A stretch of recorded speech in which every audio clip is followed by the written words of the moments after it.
আসসালামু আলাইকুম। এই মুহূর্তে আছি ঈগলের গ্রাউন্ডে। আর আপনারা জানেন যে ঈগল পরিবহন সম্প্রতি কামব্যাক করতেছে, আর এটা দেখার জন্যই আমি এই ঈগলের গ্রাউন্ডে আসছি।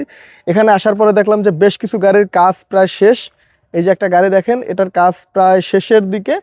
এরকম অনেক গাড়ি আছে যেগুলো ফ্রেশ কন্ডিশনের, এখনও কাজ চলমান। তবে সব থেকে সুন্দর যে জিনিস, এই যে দেখতে পাচ্ছেন পিছনে ঈগল RM2, যেটা সুইট ক্লাস করা হয়েছে, গাড়িটাও কিন্তু আমি গ্রাউন্ডে পেয়ে গেলাম।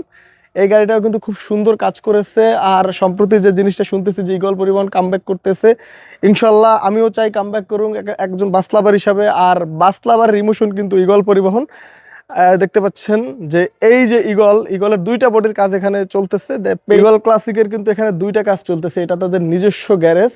দেখতে পাচ্ছেন দুইটা বডির কাজ চলমান, খুব সুন্দরভাবেই কিন্তু কাজগুলো করতেছে। সেই যে ক্লাসিক্যাল একটা ভাইব, যে ফ্রন্ট, হ্যাঁ, একই ফ্রন্টটা কিন্তু খুবই সুন্দর। এই যে এটার ফ্রন্টটা দেখেন, এটার ফ্রন্টও কিন্তু খুবই সুন্দর হয়েছে। আশা করি খুব শীঘ্রই গাড়ি দুটার কাজ শেষ করে বহরে যুক্ত হবে। আর এভাবেই কিন্তু ঈগল পরিবহন একটার পরে একটা গাড়ি তারা রিকভারি করতেছে, রিকভারি করে তারা আবার আমাদের পরিবহন সেবায় যুক্ত হচ্ছে। ইনশাল্লাহ খুব দ্রুতই ঈগল পরিবহন তাদের সকল গাড়ি রিকভার করে আমাদের এই পরিবহন সেক্টরে আবার যুক্ত হবে, সেই ঈগলের জৌলাস ফিরে আসবে, এই প্রত্যাশাই করি। আজ এ পর্যন্তই। সবাই সুস্থ থাকবেন, ভালো থাকবেন। আল্লাহ হাফেজ।